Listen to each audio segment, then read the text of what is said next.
Hello and welcome back to The Burnley Way, episode 3, and as you can see by the league table, we are flying. 8 goals scored, 2 goals conceded, and we are currently top of the table with Burnley. Obviously, the rules of this series is to use 4-4-2 formation only, and to only sign players from the home nation, so that's England, Wales, Scotland, Northern Ireland and Republic of Ireland. Today we're going to play a couple of games. Obviously it's still the transfer window, so we're going to make a few more signings hopefully. I'm hoping to strengthen in either defence and the middle of the park. We don't need wingers anymore. I'm happy with my forward line with Ryan Kent, Vidra and is it Rodriguez that we've got. But I would like a new centre mid and maybe a new centre half to rotate with Ben Mee and James Tarkowski. I'm just going through here, as you can see. I'm putting any of the players I don't use up for sale, just to bring in any more funds that we can do.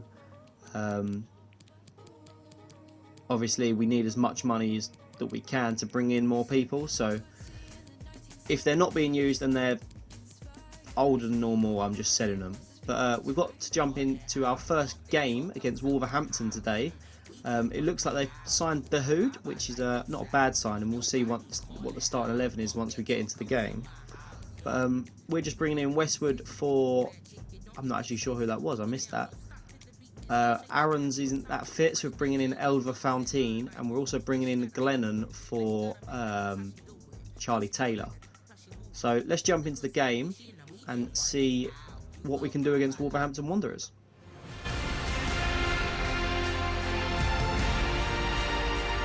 Hello and welcome. This is the scene here at Molineux. I'm Derek Ray, joined in the commentary box by Lee Dixon, and it's all about action from the Premier League in this case. It's Wolverhampton Wanderers facing Burnley. Yeah, great to be here. How lucky are we, Derek? We get paid for this. Astonishing, really. Looking forward to a fabulous game. I'm sure the fans are too. Should be great.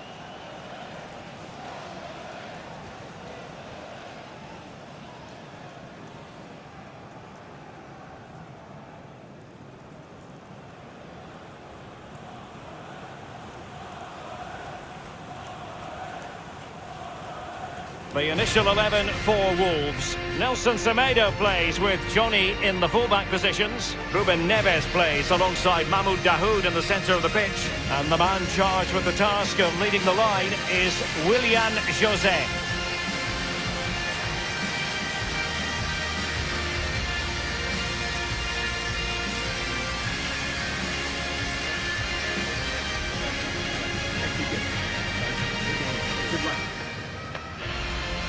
And this the initial 11 for Burnley. Nick Pope gets the nod between the posts. Ben Mee plays alongside James Tarkowski in central defence. And the tactical configuration has 2 players in attack from the very outset.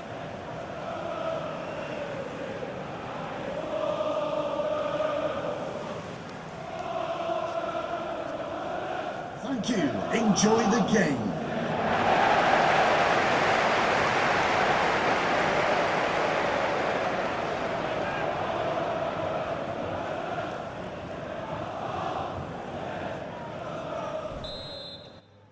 Okay, so William José gets us underway, and I'll cut to any highlights and goals that happened in this game. So the next highlight should be a goal. And intercepts again. As we keep the ball. Okay, so Tarkowski's got the ball on the halfway line into Brownhill. Brownhill into Kent. It's pushed wide. Finds Hudson-Odoi on the inside. Can we go back to Brownhill? No, we're going to keep running and pass it to Westwood. Into Jay Rodriguez. Great turn. Can we hit the target? Yes, we can. And that is 1-0 Burnley, just over the half-hour mark. That's a great little team goal. I thought I'd ruin the chance with Ryan Kent on the left-hand side of the box, but we play it into Jay Rodriguez, who turned and puts a great shot into the bottom corner. Makes it 1-0 to Burnley.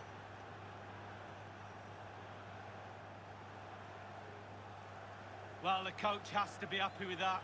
Got their noses in front. Still work to be done, though. Can he play it in? Neto got the ball down the left-hand side. There's a great tackle by Elva Fountain, maybe. Neto's got a throw in into Johnny. Hudson-Odoi wins it. Westwood into James. Can we counter-attack? Well, Daniel James and Jay Rodriguez. Jay Rodriguez sees Daniel James making the run. I'm going to play him through. I'm going to try and bend it into that bottom corner. And it's 2-0. 77 minutes played. Daniel James on the counter-attack. Wolves have had a lot of the ball this second half. Hasn't been many opportunities, but we managed to hit him on the counter-attack. 77 minutes played. And it's a clinical finish by Daniel James. Into the bottom corner, side netting, 2-0 Burnley.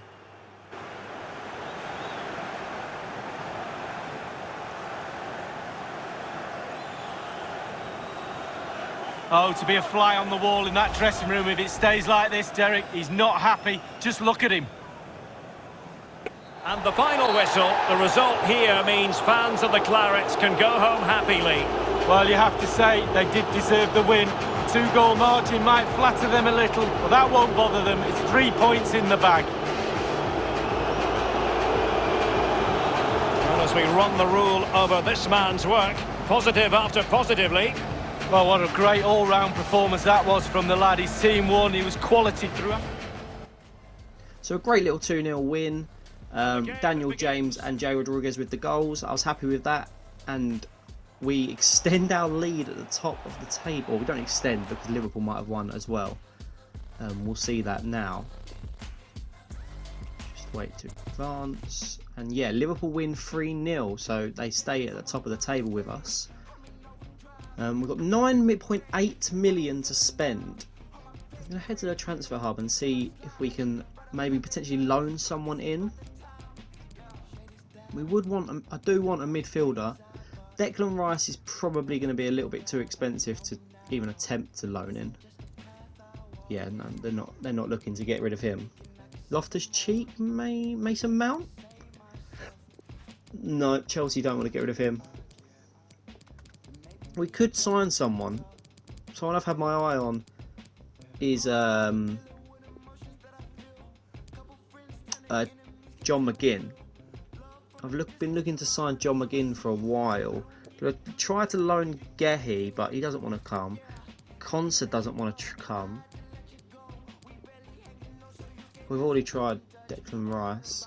Doesn't look like many teams are willing to loan players out in this window. It's annoying really, because obviously it's a really good way to save funds, but we can't loan anyone in. We've already tried Gehi. What we're going to try and do is make a move for John McGinn, I think. I'd prefer Calvin Phillips. He's younger and better, I believe, but I'm going to make a move for John McGinn, try and bring the Scotsman into the middle of the park at Burnley.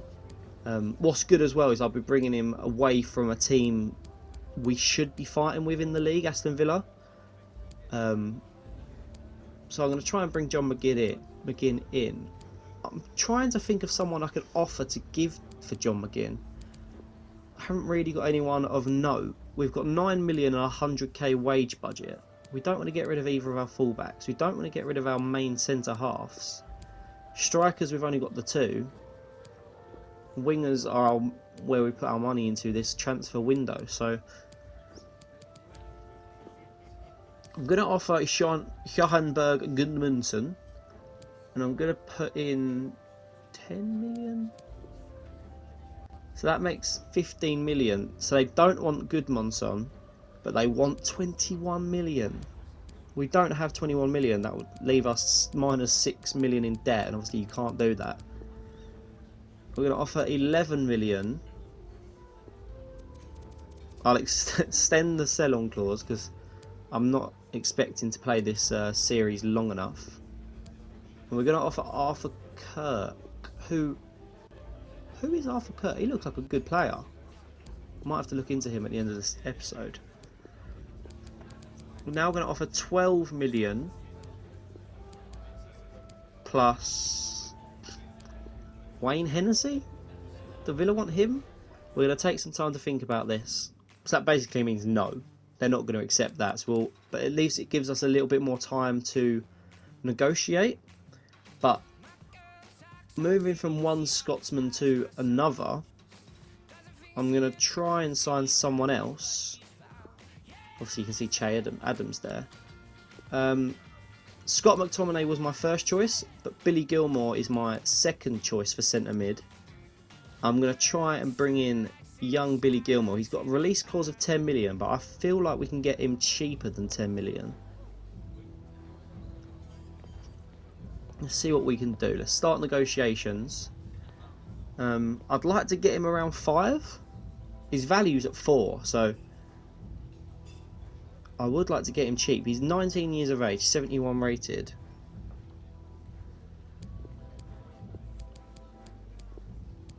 Let's offer Goodmanson for him.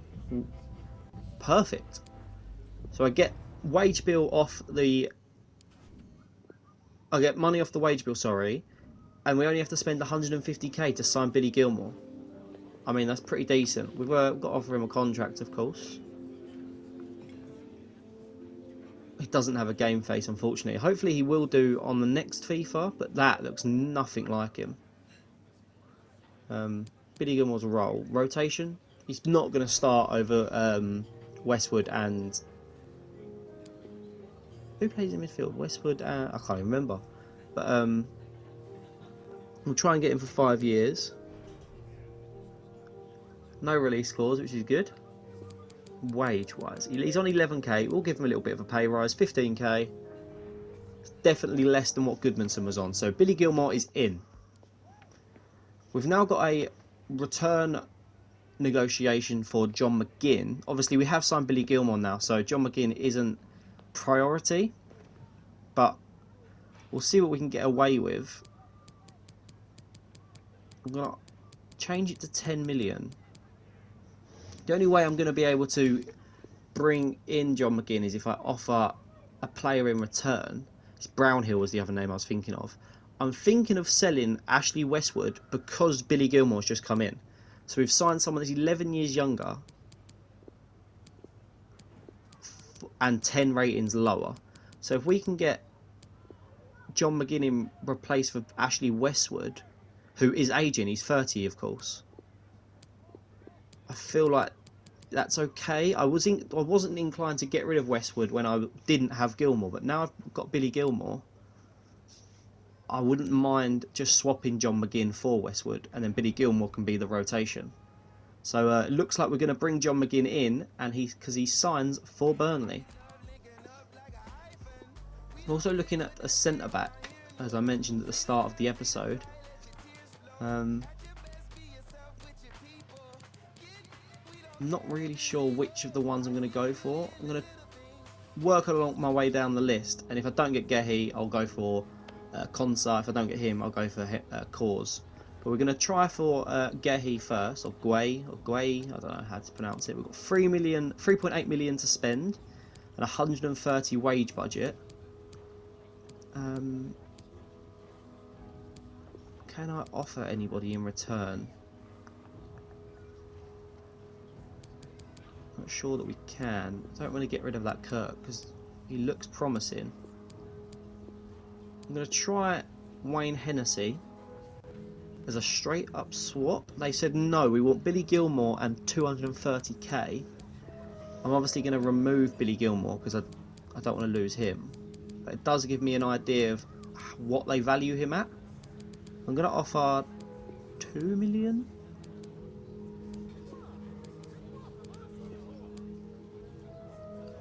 It's not really anyone else. I need to bolster the squad really.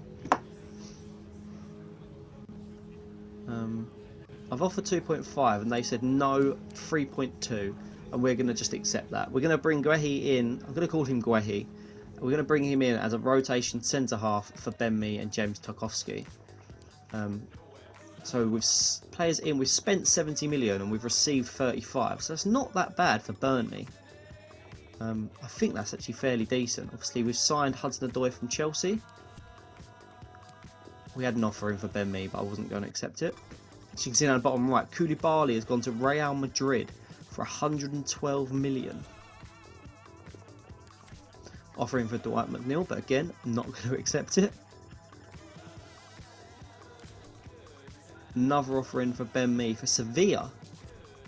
Why would a Spanish team want to sign like a slow English centre-back?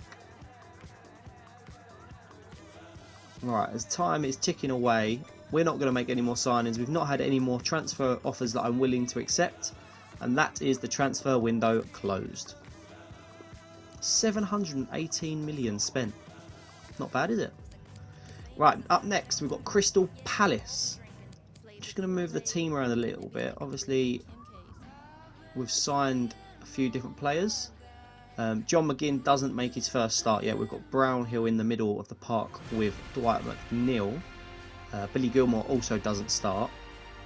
Hello and welcome to the northwest of England. The venue for this match is Turf Moor.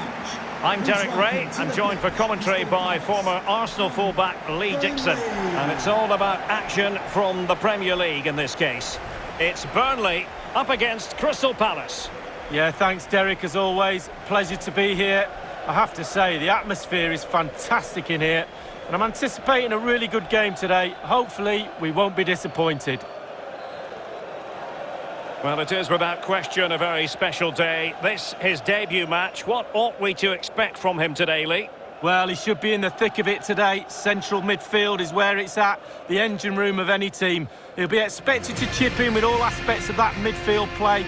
Let's just see how he settles in. Big day for him today, Derek.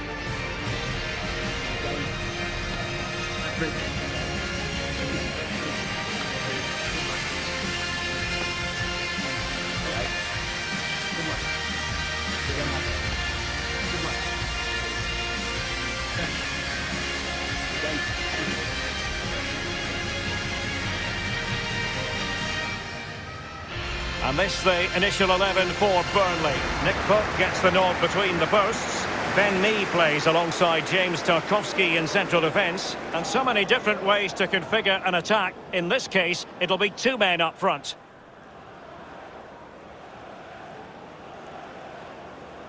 Well, this is the team Crystal Palace have picked. Thank you. This Enjoy particular the game. setup is becoming more and more in favour. Yes, Derek, one central striker, two wingers who will provide the width, a very narrow three in midfield, a back four, the two full-backs will be expected to support, but also defend and help out the centre-backs. Okay, so let's get this game underway. Free kick by Tarkowski into Ben Mee. Brownhill. Can he get around his man? He turns away. Back to Ben Mee. Gonna look back to Tarkowski into Ryan Kent. This is progressive into Matija Vidra. Can I bend it into that bottom corner? What a finish. What a lovely finish.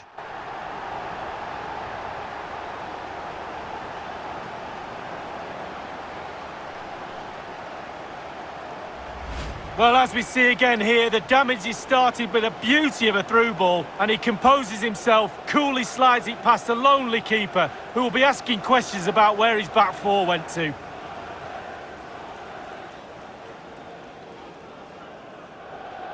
Well, the manager knows the importance of that goal. He also knows that you're at your most vulnerable just after you've scored. Attack going up a dead end, and the keeper has the ball. Kent. And the conditions look pretty good for the counter-attack. Lost possession. Luka Milivojevic. Read it superbly to take back possession. James. McGinn. What can he do from here? And a goal! They've added to the lead. Much needed security.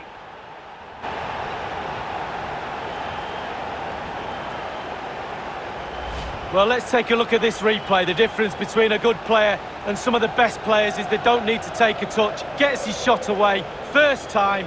Nothing else matters but concentrating on that ball.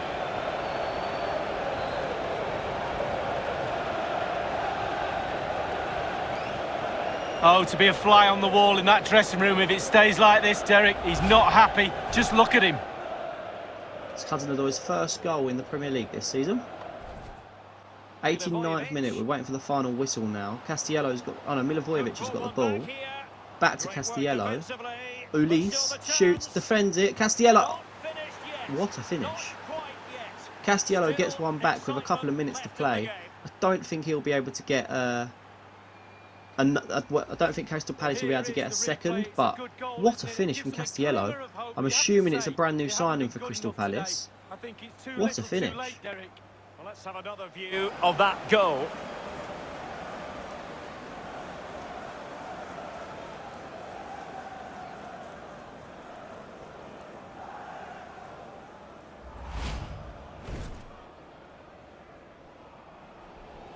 One minute remaining.